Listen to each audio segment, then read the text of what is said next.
இதற்கு இதற்கு ஏதோ ஒரு வகையில் திரைத்துறை வந்து மிக முக்கிய பங்கு. ஒன்று டெக்னாலஜி ஒரு காரணமாக இருக்குது. ஏன்னா டெக்னாலஜியில் நம்ம கீபோர்டில் ஆங்கிலத்தை அடித்து தான் வந்து நம்ம வந்து தமிழ் மொழியை கொண்டு வரோம். இன்னொன்று செல்ஃபோனில் எளிதாக இருக்குது. அம்மா எங்கே அப்படின்னா ஏஎம்எம்ஏ அம்மா எங்கே அப்படின்ட்டு. ஆனால் அப்படி அடித்தாலுமே அதில் எழுத்து தமிழ் வழியில் வருது வாய்ப்பு இருக்குது. அதை பயன்படுத்துறதுல சோம்பேறித்தனம் நம்ம குழந்தைகளுக்கு. அப்போது இதை வந்து நாம் ஒன்று அரசு செய்யணும், அரசு செய்யாது. ஏன்னா ஆட்சியாளர் நம்மவர்கள் கிடையாது. அப்போ ஒவ்வொரு தமிழர்களும் தங்களுடைய பிள்ளைகளிடம் தங்கள் குடும்பத்தாரிடம் இந்த தமிழை வந்து நீங்கள் ஆங்கிலத்தில் எழுதாதீங்க. இது தமிழுக்கு மட்டும் இல்லை, இந்திக்கும் பிரச்சனை.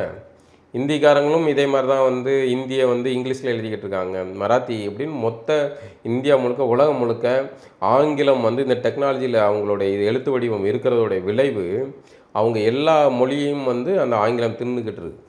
இது மிக மிக ஆபத்தான போக்கு. இதுக்கு நம்மளுடைய திரைத்துறையை சார்ந்தவர்களும் ஒரு துணை போகிறாங்க. அவங்க வந்து பாடல் வரிகளை வந்து இந்த மாதிரியான ஆங்கிலத்தில் தயவுசெய்து போடாதீங்க, தங்கிலீஷில் இல்லைன்னா அதோடைய வரிகளை வந்து நீங்கள் ஆங்கில மொழி மாற்றம் கூட செஞ்சு போடுங்க. அப்படி போட முடியாது, அவசியம் இல்லை. இப்போ வந்து பெருசாக வச்சுட்டு கீழே சின்னதாக அவங்க நினைக்கிற மாதிரி ஏதாவது கூட போட்டுவிடும். தமிழ் வார்த்தைகள் ஆமாம், தமிழ் வார்த்தைகள் பெருசாக இருக்கணும். இதை வந்து மிகச்சிறப்பாக செய்யக்கூடிய இயக்குநர்களில் முதன்மையானவர் வந்து இயக்குனர் வெற்றிமாறன். அவரோட மனதார வெற்றிமாறன். அப்புறம் இன்னொருத்தர் 96 படம் பிரேம்குமார், மெய்யழகன் படம். அவரெல்லாம் ஒரு சுத்த தமிழ் தேசியவாதி. ஏன்னா மெய்யழகன் படம் வந்து அவ்வளோ பிடிச்சிருந்துச்சி.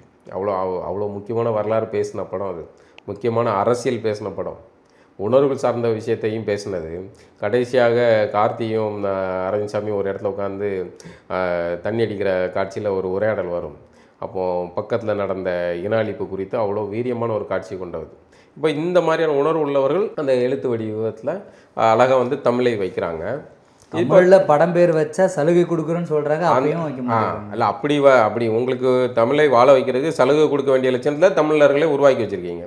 திரைத்துறை முதல்ல தமிழர்களிடம் இல்லை, தமிழர்களின் கட்டுப்பாட்டில் இல்லை.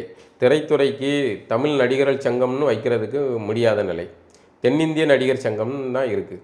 இதை மாற்றுறதுக்கு இந்த பேர் பலகை என்னைக்கு மாறுதோ அன்னைக்கு தமிழர்களிடம் அதிகாரம் வந்திருக்கும்.